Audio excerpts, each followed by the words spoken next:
Via Sutra, bincang asik seni budaya Nusantara bersama Les Bumi Magelang.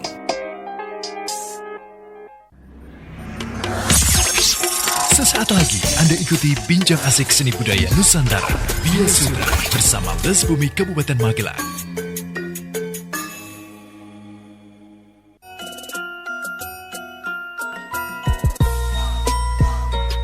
Assalamualaikum warahmatullahi wabarakatuh. 90.1 Fast FM, Family Radio, warna baru untuk keluarga. Selamat malam keluarga Fast, dimanapun Anda berada. Apa kabar untuk Anda malam ini?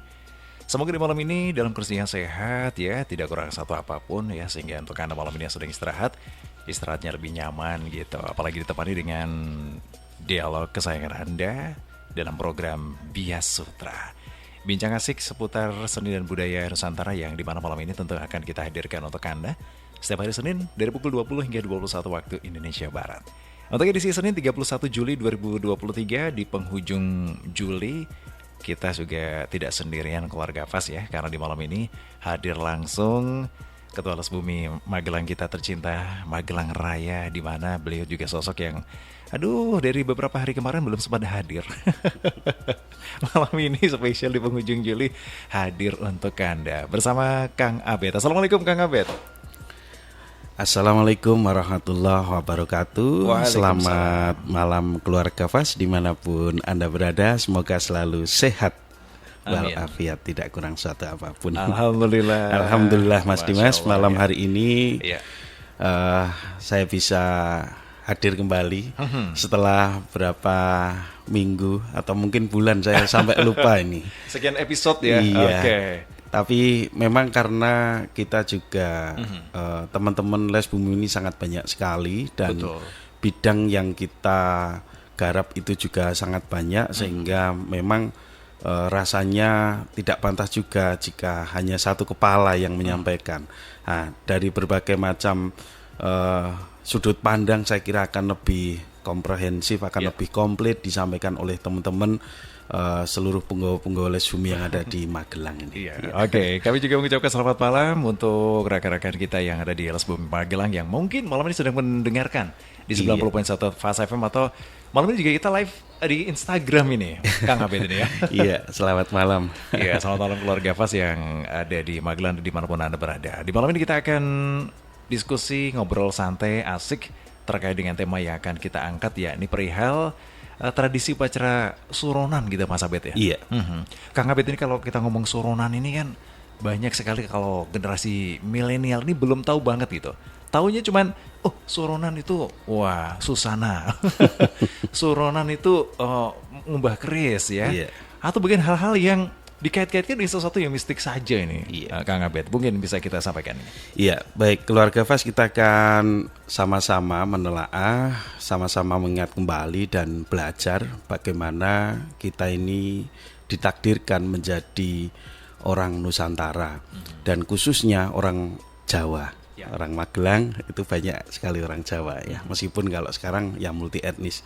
Tapi konteks yang akan kita bahas adalah Jawa dalam arti memang etnis ya. Karena istilah suro sendiri ini sangat erat kaitannya dengan Jawa.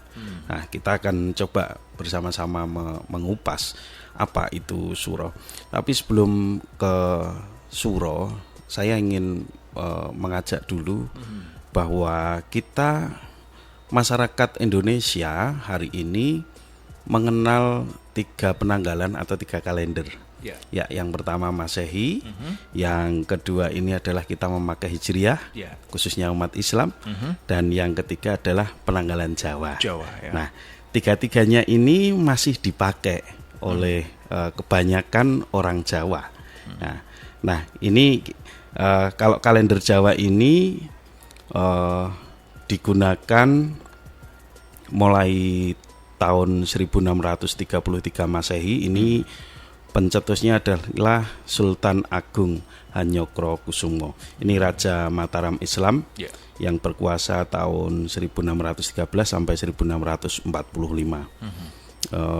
Kalender Jawa ini adalah perpaduan dari penanggalan Saka. Nah, jadi masyarakat Jawa sebelum adanya Islam ini menggunakan kalender Saka. Jadi Jawa itu memakai kalender Saka. Nah, oleh Sultan Agung ini kemudian diramu bagaimana kalender Saka ini bisa bertemu dengan kalender Hijriah. Karena waktu itu beliau itu memerintah Mataram Islam sudah ya. Jadi beliau merupakan raja ketiga Mataram, waktu itu keratonnya di Kota Gede Yogyakarta. Nah, ini bagaimana supaya terjadi satu pembauran antara upacara-upacara adat yang sudah berjalan di masyarakat atau yang di keraton, ini bisa berpadu tanggalnya dengan tanggal Hijriah. Nah, ini jadi di godak-gadek-gadok gitu, akhirnya ketemulah jadi perpaduan antara kalender Saka dan kalender Hijriah yang kemudian menjadi penanggalan Jawa itu gitu. Nah, kemudian nanti akhirnya muncul istilah Suro itu. Nah, itu.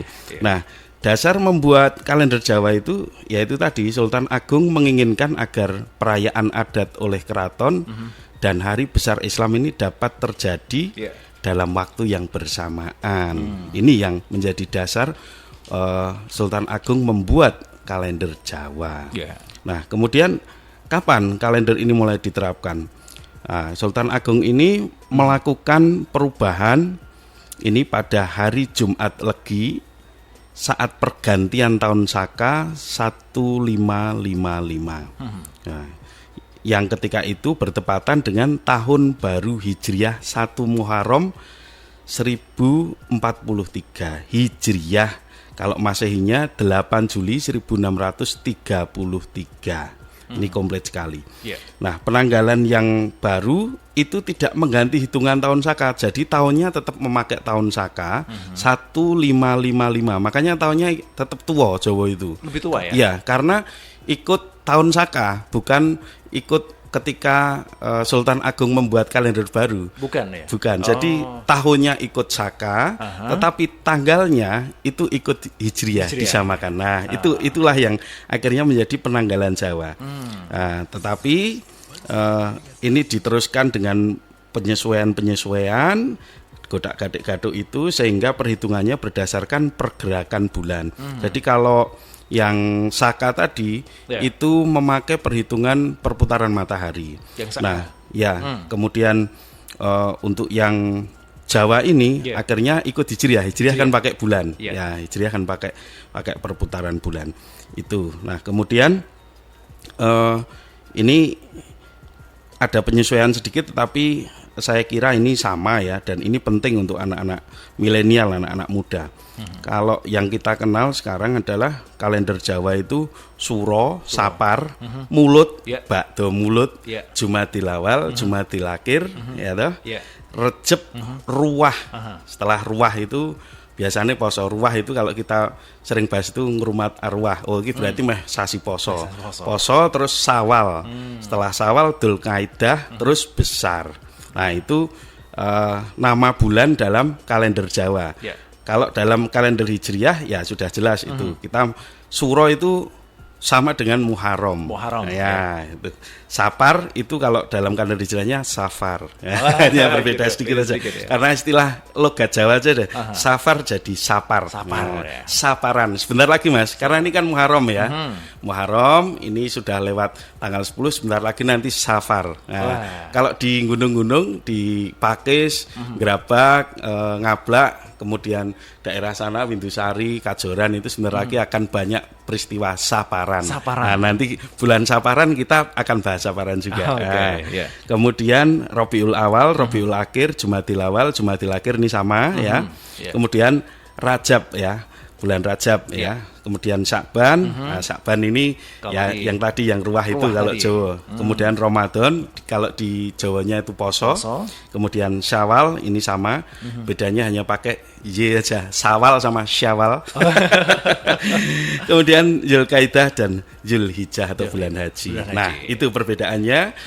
Nama bulan dalam kalender Jawa ini sudah disesuaikan dalam istilah orang Jawa sehingga penanggalan ini kemudian menjadi mudah diterima oleh masyarakat. Ini kemudian juga dipakai masyarakat sebagai perhitungan pranoto mongso dan lain sebagainya. Ya, begitu. Wah, luar biasa sekali ya. Saya justru kagum sekali ya ketika tahun Saka tadi yang disampaikan ternyata bisa dipadukan dengan ajaran Islam. Ya, ketika itu kan tentu belum segesit atau bahkan seluar biasa ngerbokonya Islam waktu itu seperti saat ini ya Mas Abed. Kalau bisa disampaikan bahwasanya ajaran Islam dan juga budaya Jawa ini kok bisa melebur itu Mas Abed ya? Iya, ini memang salah satu strategi para leluhur dulu ini memakai satu sistem, termasuk kalender ini kita harus memiliki sendiri, sehingga memang ini secara tidak langsung ini Islam ini masuk ke dalam masyarakat. Nah, jadi ini kan sebenarnya memasukkan kalender Hijriah sebenarnya. Sebenarnya kan memasukkan kalender Islam. Tetapi kalau langsung frontal kita pakai kalender Hijriah, tentu masyarakat waktu itu belum bisa menerima sepenuhnya. Maka dibuatlah satu sistem supaya ini bisa diterima dengan lapang dada oleh seluruh masyarakat. Kalau yang titah ini raja, ya otomatis rakyat itu akan mengikuti. Nah, ini menjadi satu strategi juga, selain juga peleburan kebudayaan yang lain. Ini salah satunya yang paling penting ya penanggalan dulu. Nah, penanggalan ini sukses, kemudian asimilasi kebudayaan yang lain baru dimasukkan dalam nilai-nilai pengajaran Islam itu, Mas, gitu. Masya Allah, luar biasa sekali ini ya. Kalau dari kalender Jawa dan juga Hijriah Islam ini bisa berpadu ya Mas Abed ya. Ini menjadi sebuah kerukunan dan juga suatu kekayaan khasanah di Nusantara. Tetapi kini kenapa hanya beda dengan hitungan bulan saja jadi kisruh, kan itu nggak lucu ya. Nah, inilah yang harus kita belajar lagi dengan sejarah supaya kita ini kontekstual ya. Jadi sebenarnya tidak ada masalah kita mau pakai Masehi, mau pakai Hijriah. Kalau dikonversi semuanya ada datanya. Tahun Saka itu dimulai 78 Masehi. Jadi yang paling awal penanggalan itu Masehi. Maka tidak mungkin orang itu meninggalkan kalender Masehi. Karena itu memang kalender mula-mula gitu loh. Kalender mula-mula yaitu Masehi. Dan tahun Saka, ya Saka itu kita dasarnya adalah ini orang Jawa yang mula-mula ada itu, kalau teori Aji Soko itu. Jadi menanggalkan Jawa itu sudah 78 Masehi, satu Saka itu. Iya, jadi yang paling tua ya Masehi itu gitu. Apalagi kalau Hijriah kan masa hijrahnya Kanjeng Nabi Muhammad dari Mekah ke Madinah gitu loh. Malah lebih muda lagi gitu. Nah, waktu-waktu ini saya pikir hari ini jangan menjadi sebuah perdebatan, tetapi bagaimana ini menjadi satu media kerukunan. Jadi jangan sampai malah kemarin sampai ada yang melontarkan akan sampai melakukan tindak kekerasan. Ini sangat tidak baik sekali, dan tentu para pembuat kebijakan soal kalender dan penanggalan ini tidak menginginkan itu semuanya, tapi menginginkan sebuah kerukunan. Nah, mari kita belajar kembali sejarah bahwa ini saja bisa disatukan, bisa dipadukan antara Jawa dan Islam. Kenapa kita masih mempermasalahkan hanya perbedaan hari, bahkan detik, bahkan hitungan jam saja gitu. Oke. Begitu Mas. Baik, Kang Abed, ini kita akan bahas juga kepada keluarga Fas ya, di mana malam ini yang akan menanyakan beberapa hal terkait dengan tema kita, terkait dengan apa sajakah hal-hal tradisi, upacara atau bahkan kegiatan satu suro atau di bulan suro ini. Nah, atau Muharram ya kalau kita kenal dengan seperti itu. Anda bisa menanyakan kepada Kang Abed di 081578709640. Kegiatan dan juga tradisi apa saja yang sudah berjalan di wilayah Magelang sekitarnya. Nah, kami akan bahas untuk Anda setelah jeda berikut ini. Kami akan kembali untuk Anda tetap di Bias Sutra. Sesaat lagi Anda ikuti Bincang Asik Seni Budaya Nusantara Bias Sutra bersama Les Bumi Kabupaten Magelang.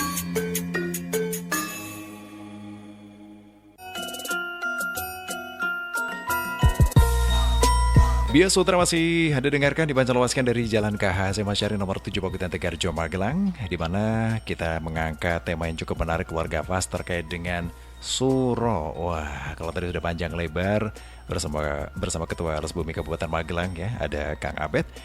Tadi kita sudah menyampaikan sejarah dari Suro, baik dari penanggalannya ya, dan juga bagaimanakah meleburnya penanggalan Jawa atau Saka dan juga Hijriah ini yang saat ini kita kenal dengan beberapa nama yang hampir mirip begitu ya Kang Abed ya. Kalau tadi menyampaikan Hijriah Haji ya, sekarang Muharram ini Suro dari kata Asy'ara dan juga lainnya, itu kalau kita bahas lebih jauh lagi. Tetapi kalau kita membahas terkait dengan tradisi, anak zaman now ini mungkin belum tahu banget ini apa sih tujuan pokok dari tradisi satu Suro yang mungkin saat ini hanya dilihat dari beberapa media sosial saja ini ya. Ya sebenarnya tentu ini akan harapannya memperoleh keselamatan dan melestarikan tradisi nih ya Kang Abed ya. Iya, jadi bulan Muharram atau bulan Suro dalam istilah Jawa ini menjadi bulan yang sangat penting bagi masyarakat Jawa khususnya. Jadi khususnya untuk umat Islam sendiri, Muharram ini menjadi bulan yang sangat dihormati dan diharamkan dari hal-hal yang tidak baik. Jadi Suro ini memiliki artinya itu 10 Mas. Suro itu artinya 10. Berasal dari istilah Asyura itu tadi. Ya, jenengan sudah sampaikan. Ya, jadi Asyura itu artinya 10. Asyura ini hari ke-10 pada bulan Muharram. Jadi itu yang dipakai. Tetapi meskipun demikian, yang banyak diperingati itu bukan tanggal 10-nya, tetapi malam 1 Suronya. Karena bertepatan dengan pergantian tahun itu tadi. Jadi yang dipakai itu adalah kesakralan dari pergantian tahun itu. Nah, tetapi kenapa disebut Suro? Lah, ini ternyata ada peristiwa-peristiwa yang terjadi di bulan Muharram atau bulan Suro. Nah, kita akan coba mengingat-ingat kembali ada berapa peristiwa di bulan Muharram ini. Ini sebelum pra-Islam. Ini setidaknya ada 7 peristiwa penting oleh para nabi-nabi terdahulu. Misalnya 1, Nabi Adam ini bertobat kepada Allah Subhanahu wa taala dan tobatnya diterima. Sehingga ini menjadi bulan yang sangat istimewa. Kemudian kapal Nabi Nuh ini juga berlabuh di Bukit Yudi setelah banjir dahsyat itu. Itu juga terjadi di bulan Muharram. Ini kalau dikonversi ya. Waktu itu belum terjadi yang namanya kalender Hijriah kan belum terjadi, tapi dikonversi itu bulannya seperti itu. Kemudian yang ketiga ada peristiwa lagi selamatnya Nabi Ibrahim dari siksaan Raja Namrud. Nah, kita tentu tahu semua ceritanya Nabi Ibrahim yang dibakar oleh Raja Namrud, tetapi seperti dingin saja, seperti es ya. Kemudian Nabi Yusuf ini bebas dari penjara di Mesir karena beliau difitnah dan lain sebagainya. Ini juga terjadi pembebasan di bulan yang sama. Kemudian Nabi Yunus ini keluar dari perut ikan. Kemarin kita sempat mendengarkan ceramah Al-Mukarram itu juga mengkisahkan tentang Nabi Yunus. Ini juga terjadi di bulan Muharram, di mana Nabi Yunus ini mengalami keputusasaan ketika berdakwah. Kemudian dia melarikan diri atau pergi dari kenyataan, akhirnya menaiki kapal dan di tengah lautan diombang-ambingkan kapalnya dan orang-orang laut ini yang memiliki kapal ini kemudian tahu di lotre diundi 3 kali yang harus dibuang ternyata Nabi Yunus itu. Dan ketika dibuang ternyata ombak juga reda, tetapi Nabi Yunus juga diselamatkan oleh perut ikan. Nah, di perut ikan ya, ikan paus waktu itu. Nah, kemudian ada peristiwa lagi, Allah ini juga menyembuhkan Nabi Ayub dari penyakitnya. Nabi Ayub ini nabi yang sangat sabar. Ini diberikan ganjaran sakit kusta yang tidak tidak ada obatnya, karena Allah sendiri yang menghendaki, sehingga yang mencabut penyakitnya juga Allah sendiri. Ini juga terjadi di bulan Muharram. Kemudian ada peristiwa satu lagi, Allah ini menyelamatkan Nabi Musa dan menenggelamkan Fir'aun dari Mesir itu, ketika dikejar ini menuju tanah yang dijanjikan atau tanah Kan'an itu, yang sekarang kita kenal dengan Palestina itu. Kemudian peristiwa setelah Islam datang. Nah, ini yang banyak kita kaitkan dengan Islam Jawa ini. Pada bulan Muharram 1 Hijriah ini muncul itikat hijrah ke Madinah, dari Mekah ke Madinah. Ini yang kemudian menjadi penanggalan 1 Hijriah. Ya. Kemudian pada Muharram ke-7 Hijriah terjadi perang Khaibar yang dimenangkan oleh kaum muslimin. Kemudian ada peristiwa lagi pada 1 Muharram 24 Hijriah, Umar bin Khattab dimakamkan setelah dibunuh oleh Abu Lulu'ah ini. Nah, ini peristiwa yang juga sangat menyedihkan. Nah, ini yang dipakai orang-orang kita itu pada 10 Muharram 61 Hijriah, Husain cucu Rasulullah dan keluarganya dibunuh di Karbala. 10 Muharram ini yang kemudian banyak dipakai dan banyak dihormati kesakralannya. Tanggal 10 ini menjadi bulan duka bagi Ahlul Bait dan umat Islam seluruh dunia. Bahkan di Iran sana juga diperingati dengan tangisan bersama-sama ya. Ini menjadi satu bulan, betul-betul bulan duka untuk umat Islam. Tapi di Jawa, di Indonesia tidak demikian, tidak terlalu lebih ya saya kira. Nangis gerung-gerung di jalan-jalan itu. Tapi itu ya tidak apa-apa, kita tidak bisa melarang, namanya ekspresi kecintaan kepada Ahlul Bait. Dari berbagai kejadian tersebut di bulan Muharram, maka bulan ini menjadi bulan yang sakral dan harus dihormati. Tetapi juga sebagian masyarakat ada yang menganggap bahwa bulan Muharram ini atau bulan Syura ini bulan yang penuh kesialan. karena banyak kejadian yang sial juga. Tetapi kalau kita timbang-timbang dari kejadian-kejadian tadi Mas Dimas, itu kira-kira kalau kita timbang banyak baiknya apa banyak buruknya ya? Nah, ternyata banyak baiknya. Dari kisah-kisah nabi-nabi terdahulu sebelum Islam datang itu ternyata kisahnya hari-hari baik semuanya. Sehingga bulan Muharram itu kalau boleh kita manai bulan yang sangat berkah lah. Meskipun kemudian di Jawa ini juga ada tradisi tidak menggelar pesta yang hingar-bingar di bulan Suro. Ini nikahannya. Ya termasuk ya. Ini bukan karena, kalau orang dulu kan ngomongnya ora ilok gitu aja. Tetapi tidak dijelaskan kenapa kok ora ilok itu gitu. Tidak, ora ilok itu kan artinya tidak baik. Di awal tadi saya sudah menyebutkan melakukan perbuatan-perbuatan yang tidak baik misalnya. Lah, tidak elok, tidak, kurang pantas. Ternyata ya kita orang Jawa ini punya dituntut untuk memiliki rasa pengertian ya. Jadi pangerten bahwa pada 10 Suro itu, 10 Muharram itu Kanjeng Nabi berduka kan gitu. Nah, ini yang kemudian kita harus menghormati. Tetapi boleh nikah nggak boleh? Boleh, nikahnya boleh Mas. Tetapi alangkah baiknya tidak pesta secara besar-besaran. Ya, kalau nikahnya itu mau bulan apa saja enggak masalah. Oh, sudah saatnya nikah ya nikah aja Mas. Jangan terus Suro itu anti nikah, tidak boleh nikah. Boleh. Tetapi hari ini saya cek juga di kantor KUA itu bulan Suro itu bulan sepi. Untuk pernikahan. Ya. Ini mungkin memang masyarakat mungkin sangat memakai tradisi ini gitu loh, sehingga sangat menghormati. Tapi yang penting masyarakat ini ngerti dasarnya aja. Jadi orang asal melu-melu ora ilok menurut gitu loh. Tetapi harapan kita masyarakat tuh ngerti dasarnya apa. Oh, kita menghormati Ahlul Bait, bahwa cucu Rasulullah pada 10 Suro ini terbunuh, sehingga kita tidak elok untuk menggelar perayaan yang terlalu mewah itu. Nah, gitu. Nah, kita punya makna bulan Suro ini dimaknai oleh orang Jawa ini masyarakat Jawa ini memandang bulan Suro merupakan bulan yang mengandung mistis dan memiliki nilai spiritual karena bertepatan dengan pergantian tahunnya. Tadi Mas Dimas sudah menyampaikan. Sing dingerteni iki nek Suro pokoknya nggon mistis-mistis.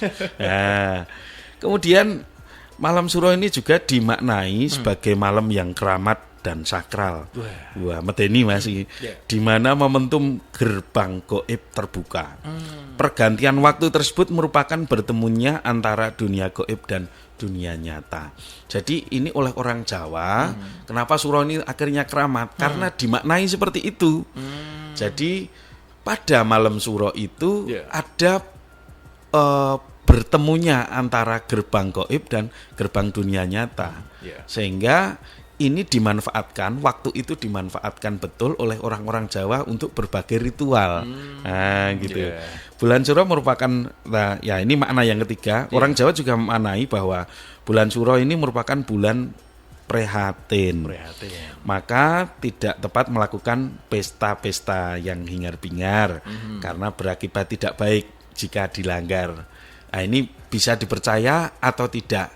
Kalau saya memaknai ini sebagai sebuah ini saja, sanepo orang Jawa saja. Jadi kita kepantasan itu harus dipakai. Jadi itu saja. Jadi kalau masalah akibat, kalau sekarang misalnya melakukan kegiatan pernikahan terus akibatnya tidak baik, tidak seperti itu. Tidak seperti itu. Kita kembalikan lagi kepada konteksnya. Jadi yang tidak elok, yang tidak tidak baik itu adalah menggelar pesta yang terlalu besar-besaran. Ini kurang enak di mata, kurang enak dirasa, itu aja sih menurut saya gitu. Lebih baik kita isi dengan kegiatan tirakatan. Nah, itu yang pas di bulan Suro. Nah, kegiatan-kegiatan yang pas seperti itu. Tetapi sekali lagi, apakah boleh melakukan kegiatan-kegiatan? Kalau memang sudah saatnya nikahnya jatahnya bulan Muharram, ya monggo saja, enggak apa-apa. Tidak perlu takut. Yang penting kita ngiras-ngirus pantasnya saja sebagai orang Jawa. Itu saja. Jadi kita karena orang Jawa harus nganggo Jawane. Itu aja. Baik. Orang Jawa dan orang Muslim sekaligus ya. Iya, betul. Khawatirnya nanti ketika kita pesta besar-besaran tetangga kita puasa lagi ya. Nah, itu. Tergoda nih ini ya. Oke, Kang Apit ini memang menarik sekali kalau kita berdiskusi terkait dengan Suro ini, apalagi anak-anak muda tadi sudah Kang Apit sampaikan, banyak yang belum mengerti. Generasi Z ini taunya memang dari jarene. Wah, nggak tahu mentelaah yang lebih dalam lagi gitu kan. Sehingga kemarin ketika ada sebuah tradisi-tradisi yang disampaikan atau dipertontonkan di masyarakat umum, mereka masih menanyakan, ini sebenarnya sejarahnya bagaimana sih? Contoh kata ketika kemarin kita ke Surakarta. Wah, di sana ada kebo yang diiring ya kan, diarak untuk mengikuti salah satu tradisi yang ada di Kesultanan Surakarta gitu. Ini banyak sekali anak-anak generasi Z yang menanyakan, kenapa harus kerbonya ini diiring, diarak seperti itu, dipuja banget gitu ya. Padahal mereka nggak tahu ini sejarahnya gimana, Kang Apit, sedikit aja. Iya, jadi kalau kita ngomong tradisi masyarakat Jawa khususnya di bulan Suro ini, salah satunya kita ini punya tinggalan Keraton Kasunanan Surakarta, kemudian Keraton Kasultanan Yogyakarta, dan Keraton Kanoman Cirebon. Kalau di Demak sendiri sudah tidak ada, ya, karena Demak sudah runtuh, digantikan Pajang, kemudian Mataram Islam atau Yogyakarta itu. Gitu. Nah, yang masih tersisa hari ini di Jawa ya 3 keraton itu, Surakarta, Ngayogyakarta, dan Kanoman Cirebon. Nah, coba kita akan masuk ke sana. Kalau yang di Kasunanan Surakarta ini tadi Mas Dimas menyampaikan ada kebo bule yang diarak. Yang diarak itu sebenarnya bukan kebonya ya, tetapi pusakanya. Jadi biasa ini di Surakarta maupun Ngayogyakarta sama menyelenggarakan kirab pusaka. Nah, kebetulan di Surakarta itu cucuk lampahnya itu kebo bule itu.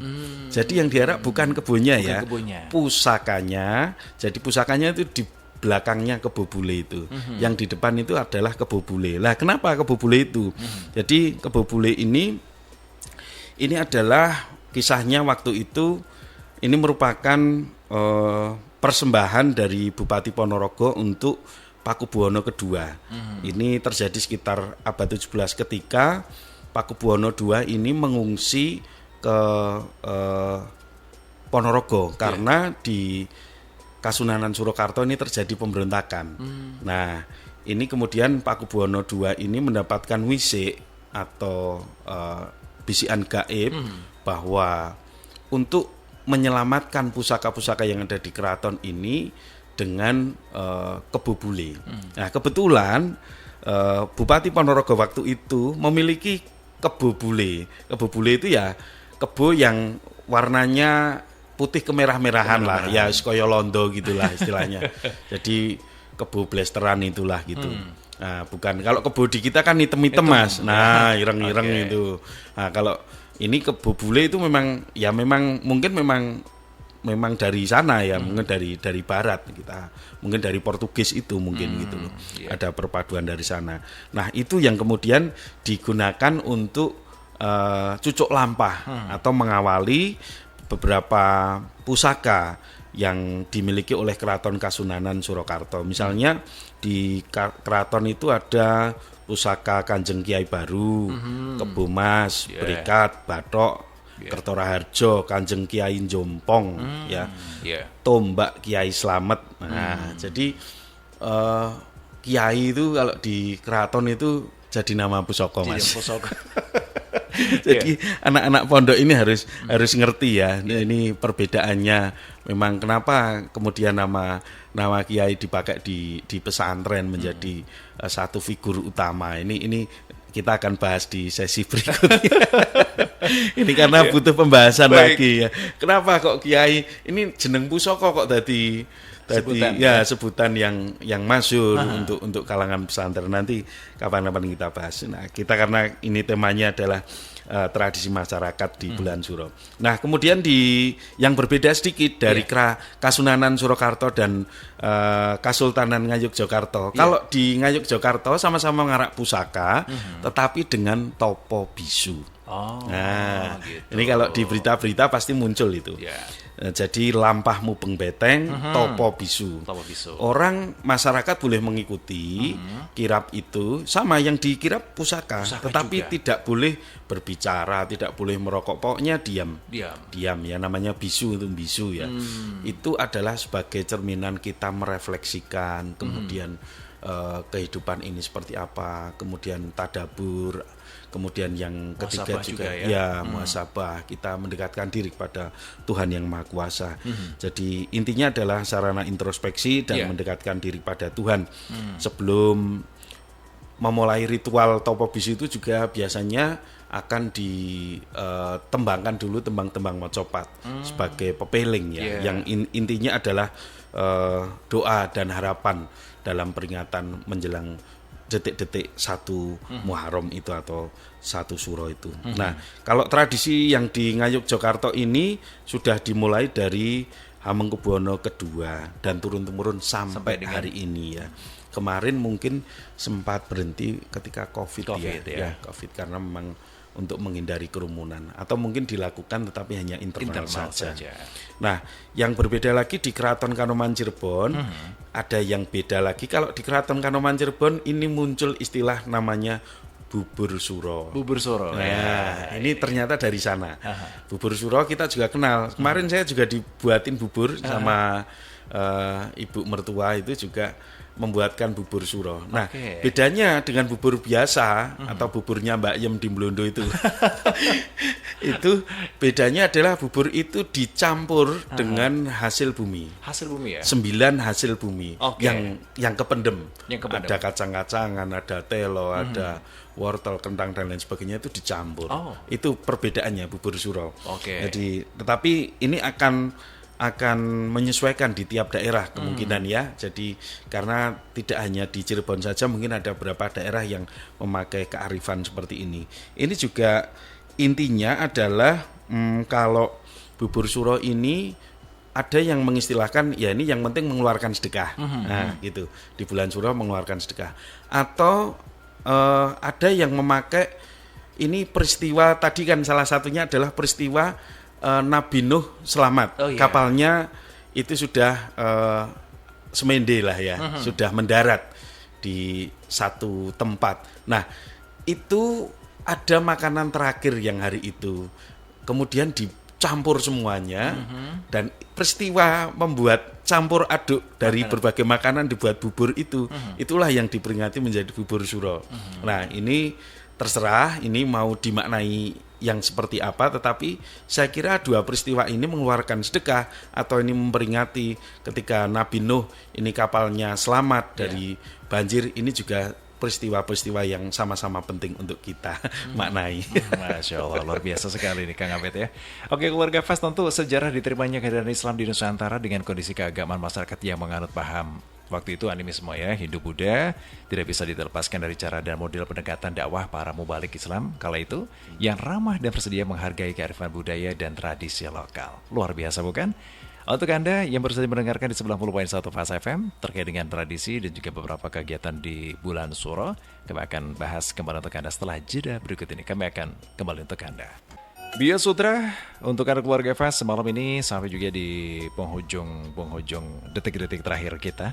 Untuk Anda yang baru saja bergabung di 90.1 Fas FM, masih ada kesempatan untuk bisa kita dengarkan bersama. Apa saja sih tradisi-tradisi yang masih dilaksanakan oleh masyarakat sekitar kita di bulan Suro. Kalau tadi Kang Abi sudah menyinggung terkait dengan bagaimanakah tradisi yang dilaksanakan di Keraton Surakarta, kemudian di Ngayogyakarta dan juga Cirebon. Nah, bagaimanakah untuk tradisi yang masih dilaksanakan di masyarakat sekitar kita nih Kang Abed?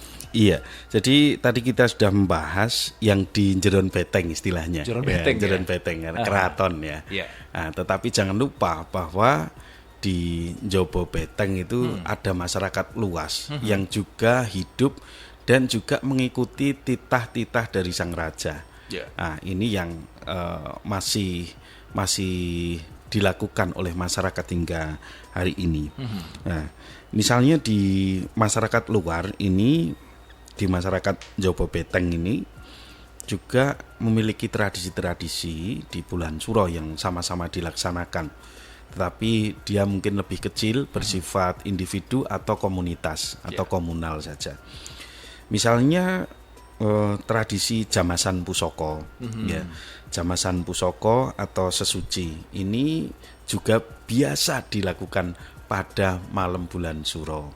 Ini kalau wujud nyatanya ya ngumbah keris, ngumbah pusoko, mengeluarkan pusoko dari warongko, semuanya yang mungkin setahun hanya disimpan ini dikeluarkan, dibersihkan. Ini sebagai apa namanya? Ya ruatan membersihkan pusaka dari hal-hal energi negatif dan juga kita sebagai kepedulian kita bahwa kita ngopeni tinggalan atau pusaka dari para leluhur yang sudah ditinggalkan pada kita. Meskipun itu wujudnya adalah benda-benda, tetapi ini tentu memiliki nilai. Ya, sekali lagi keris, tombak dan lain sebagainya ini jangan dimaknai dari sisi mistisnya, bukan. Tetapi setiap benda ini memiliki energi memang, memiliki daya, memiliki energi. Jangankan kok keris, Mas. Lampu itu loh, dari listrik kan ya nyala.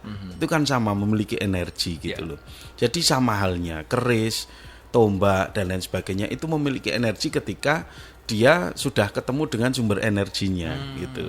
Jadi bukan karena dia itu sakti terus dihuni oleh makhluk gaib tertentu gitu. Itu yang kadang-kadang kita itu kadang-kadang salah kaprahnya di situ itu. Nah, dan ini dimanfaatkan oleh beberapa teman-teman yang memang sengaja mengacaukan pemahaman masyarakat soal ini. Wah, kerisnya iso ngadeg dhewe. Ya memang bisa. Kalau sudah menemukan titik keseimbangan ya bisa berdiri sendiri gitu loh. Memang kerisnya itu dibuat sangat presisi sehingga sangat memungkinkan untuk berdiri. Bukan karena terus ada makhluk gaib bisa berdiri, bukan. Ya, jadi marilah kita kembalikan secara rasional lagi. Meskipun tetap ada rasa di sana. Ya, kita tetap tempatkan rasa di sana. Jadi Jamasan Pusoko sesuci ini untuk menghilangkan energi-energi negatif dan kesialan. Ya intinya kita merawat warisan, kan pusoko itu kan warisan ya. Yang kedua semedi. Semedi ini basa Jawa tetapi serapan dari basa Sanskerta yang berasal dari Sam itu artinya besar, adi itu artinya bagus atau besar. Jadi semedi itu artinya dia memiliki cita-cita yang besar ya dengan berdiam itu ya. Atau kalau dalam bahasa Jawa lagi ada yang namanya topo. Topo kalau ini serapan bahasa Arab tafakur. Tafakur itu merenung, menimbang-nimbang. Jadi introspeksi. Nah, sama halnya. Jadi istilah semedi, istilah topo jangan dimaknai terus juga yang medeni gitu loh. Orang ya memang kalau Klenik jalannya. Iya, klen. Ya Kanjeng Nabi itu di Gua Hira itu apa namanya? Kalau istilah Jawanya ya semedi, tafakur. Topo. Iya. Berdiam diri, bermuhasabah diri. Dia fokus kepada satu tujuan atau menggapai sesuatu yang besar. Rata-rata orang besar zaman dulu ini kalau ingin menggapai kemuliaan sesuatu yang besar itu jalannya adalah dengan topo atau semedi. Ya, jadi semedi sekali lagi jangan diartikan terus berkomunikasi dengan demit dan lain sebagainya. Bukan. Tapi ini kita itu hati pikirannya neng ini juga berpusat, bertumbuh pada Tuhan gitu. Nah, masalah dia di situ ada godaan, itu iya gitu loh. Karena tidak mungkin orang mencapai satu kamokten kok tanpa dicoba dulu. Pasti ada cobaan-cobaan di sana. Entah kemudian muncul ada cewek cantik gitu. Kalau saya yang topo kira-kira ya saya ikut cewek cantiknya orang situ tadi toh. Batal nanti ya. Batal. Ya, itu makna-makna di tradisi di masyarakat. Kemudian ada yang melaksanakan kungkum. Ini masyarakat Semarang itu di Tugu Soeharto. Di Semarang itu konon memang Presiden Soeharto itu sebelum menjadi presiden itu melakukan ritual kungkum di situ, sehingga ini diambil spiritnya oleh masyarakat sekitar Semarang untuk melaksanakan ritual itu di malam suro itu. Kemudian sesirih itu mengurangi makan dan minum. Nah, ini bahasa kita ya puasa. Ya, nah puasa itu monggo diartikan kalau kita ya sunnah, kalau wong Jawa ini ada yang memaknai ya mulai dari pati geni ya tidak menyalakan korek api dan lain sebagainya, benar-benar puasa dia. Kemudian ada yang hanya ngerowot saja, hanya makan ya telo kependem dan lain sebagainya, jagung dan lain sebagainya. Kemudian juga ada yang memaknai dengan poso mutih. Kalau bapak saya dulu saya ingat betul ngerowot dan mutih ini. Masih. Iya, kalau di bulan Suro dulu waktu beliau masih sugeng. Kemudian ada juga yang ekstrim ini ngebleng. Ngebleng itu ya ngebleng selama mungkin selama beberapa waktu, entah 3 hari entah 7 hari, ngebleng tidak makan tidak minum, ya bahkan mungkin tidak tidur. Nah ini yang namanya tirakat. Nah ini sesirih mas. Ini beberapa masyarakat Jawa yang masih di beberapa tempat ini masih melakukan ya. Kemudian ada juga yang namanya sarasehan. Sarasehan itu istilahnya ya kita refleksi bersama lah gitu, refleksi bersama. Kalau di Tegalrejo ya kita mau pergantian dan setelah pergantian itu kan kita juga melaksanakan refleksi akhir tahun, kemudian doa bersama dan setelahnya nanti baru peringatan tahun baru Muharram ya. Nah gitu. Jahrul Muharram itu yang juga sudah diterjemahkan oleh pesantren Tegalrejo dan ini menjadi satu tradisi yang khas. Ini tradisi, sudah jadi tradisi karena sudah dilakukan berulang-ulang dan terus-menerus setiap tahun dari masa ke masa. Nah, itu yang dilakukan oleh masyarakat Jawa, tetapi apakah hanya di Jawa? Tidak, ternyata juga ada masyarakat di luar Jawa sana, tetapi rata-rata masih keturunan Jawa. Masih keturunan Jawa. Ya? Yang mungkin kalau di luar Jawa ini ada di daerah Sumatera Barat ini mereka ada upacara namanya tabuk. Ini mengarak kuda bersayap tiruan buruk. Nah, ini diarak arak-arakan karnaval. Kemudian tabut ini di Bengkulu. Ini bahasanya juga ada arak-arakan, kemudian juga ada sedekah makanan yang diserahkan bersama-sama untuk dimakan bersama-sama. Nah, kemudian di negara lain itu di Suriname yang notabene banyak sekali orang Jawa di sana, itu juga masih menyelenggarakan ritual-ritual yang sama seperti yang saya sebutkan tadi. Itu kira-kira yang tradisi-tradisi masyarakat kita, masyarakat Jawa, masyarakat Nusantara, di mana masyarakat kita masih menjunjung tinggi tradisi, adat istiadat, budaya, seni, yang ini merupakan warisan yang adiluhung, yang tentu semuanya dimaksudkan baik untuk kita semuanya. Itu Mas Dimas yang bisa saya sampaikan pada pertemuan kali ini. Mudah-mudahan bermanfaat untuk seluruh keluarga FAS dimanapun Anda berada. Kami mendoakan semoga sehat selalu. Dan kita berjumpa di lain kesempatan. Wassalamualaikum warahmatullahi wabarakatuh. Waalaikumsalam warahmatullahi wabarakatuh. Keluarga FAS, demikian bersama Kang Abed ya, di mana beliau selaku Ketua Lesbumi Kabupaten Magelang yang pada malam ini hadir langsung untuk memberikan satu materi yang cukup menarik di Bias Sutra atau bincang asik seputar budaya Nusantara, yang dimana malam ini dengan tema yang cukup menarik, tradisi di bulan Suram. Untuk Anda tentu belum puas dong, ya kan? Makanya kami informasikan kepada Anda juga, Anda bisa menantikan kembali bincang Bias Sutra di Senin yang akan datang. Saya Dimas Saptra untuk pamit undur diri. Selamat malam, yakin dan jalani karena persepsimu adalah realitamu. Wassalamualaikum warahmatullahi wabarakatuh.